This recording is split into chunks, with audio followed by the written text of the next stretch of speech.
Whiskey Jason here, whiskey from the viewpoint of an American in Germany tasting rare and exotic whiskeys. Today I have Glendalough Triple Barrel, yay! So I have a problem with this bottle. Hey guys in Glendalough, listen to me please. Triple Barrel Irish whiskey, yay! Bourbon barrels, Oloroso barrels, yay! Canteiro seasoned Madeira barrels, wonderful. And on the back it says actually here, stand apart, wonderful. Over here we have a little story about Kevin, St. Kevin the man on our bottle stood apart, and this whiskey does the same. First matured in American oak, bourbon barrels, it is then rested in European oak Oloroso barrels before finally being finished in Santino Madeira barrels from off the coast of Africa. Product of Ireland, please enjoy responsibly. Glendalough Distilleries, Wicklow, Ireland. Glendalough Triple Barrel Irish Whiskey, 42%. Something's missing on this bottle. The phrase single grain or grain whiskey. I'm sorry, but you would think this is, of course, a malt. Unless, of course, you figured out Irish whiskey is not single malt Irish whiskey. Now, the good old days, you had a bottle like this, Fun Kilbeggan, single grain Irish whiskey, age statement, yay. As Ralphie would say, this is a whiskey with, it's not virtue, what does he call those? An integrity whiskey. They don't make them like that anymore. Of course, we could have here, Clonakilty, very, very nice. Atlantic Distillery, brand new. Irish whiskey, single grain. Now, this is a hand fill, I know, but yet the labels for the others are exactly the same. So I would like to have that. I would like to have the transparency that the people know what they're buying before I actually taste the product and know what I have, all right? So this is a very, very interesting bottle, even though I did reprimand and tattle you a little bit. Tattle, I think, is German, reprimand. This is a very well-designed bottle. Even over here, it says here the barrel number is on the bottle here. It says here it's a B/10M.D, and it's actually bottle number 574 from 1,248. That's a lot of bottles from one Madeira barrel, but they can be maybe up to 800 or 700 liters large. This is the predecessor. Now, the double barrel actually looks more like this label. I have the old label still, I'm sorry, but the product is basically the same. So the double barrel means that they took it for 3.5 years, put it in the bourbon casks, and then for a further 6 months in sherry. And then here, the triple barrel is what they did is they actually put some more of it into the Madeira casks. So, how do I know this is a grain? It won the award Best Single Grain 2017 in Ireland. Not this bottle exactly, but in 2017 they had 4 different bottlings here for Whiskey by the Sea and Whiskey Firm and so on. Those were the bottles that won. And this is now 2018, 2019, the bottling that has come out. I like this. One other thing, if I may complain. In Dublin, the bottle costs at Celtic Whiskey Shop 48 euros. This bottle costs 29 euros in Germany. Why?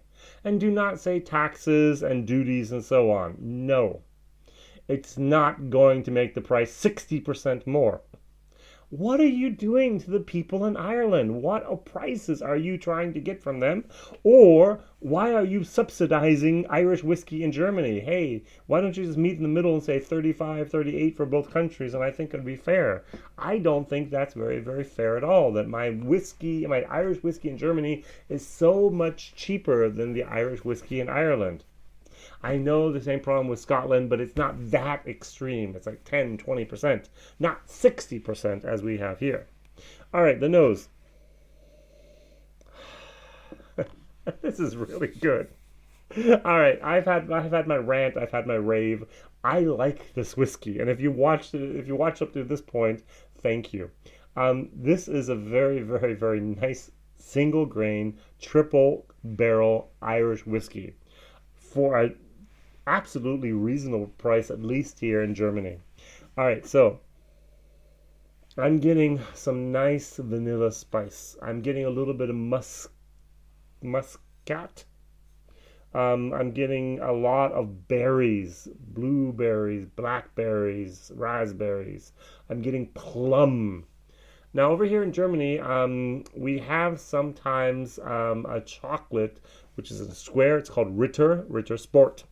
I know in the UK they have it as well. I'm not sure if you've ever seen it in the States. And in these little, you can actually, when you open it up, you crack it open, and then you have little bars you can just break off and eat. Now imagine a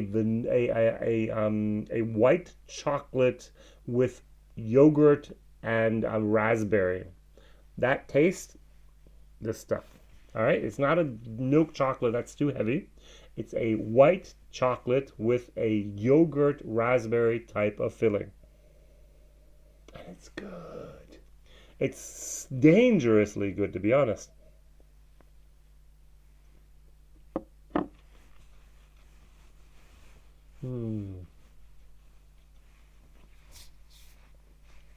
So it comes in, and it's very oily. It's amazingly oily.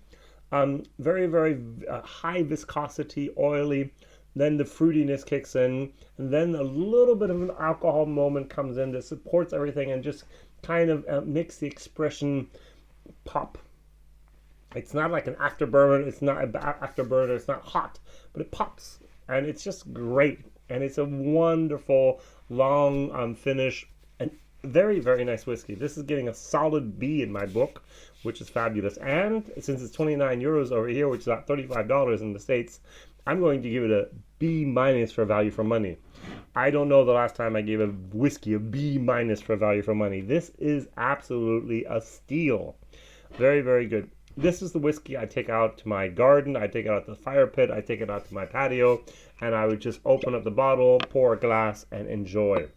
Now, what you can also do, and this is something which is for me the test of a whiskey, one of the many tests you can do, is I like diluting it.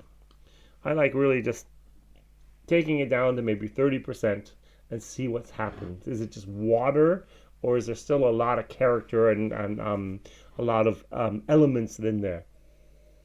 First of all, on the nose, it's still ticking. Yeah, I think it was Duracell. Take a beating and keep on ticking.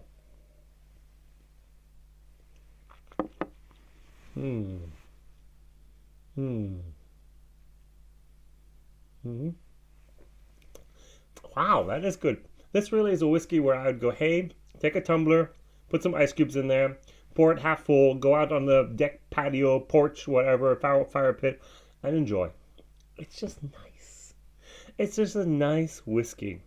It's got a lot of little fruity layers. It's got a little bit of wood. It's got a little bit of alcohol. It's got a little bit of a lot of red apples in there, a lot of grapes, a lot of currants, a lot of plum, a lot of different flavors in there.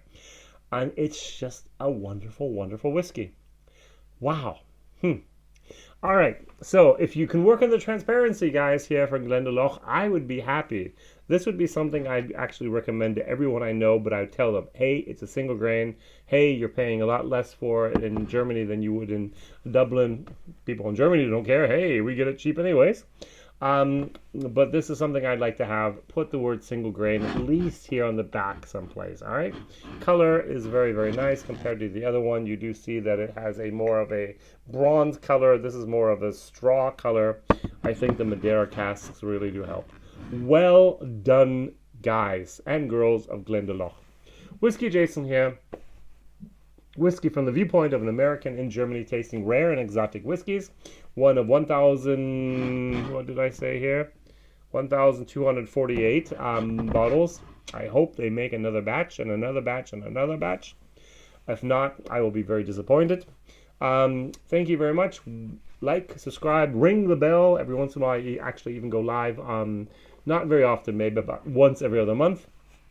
And on Monday, Wednesdays, and Fridays, my videos tend to appear in your screen. All right, thank you. All the best. Bye.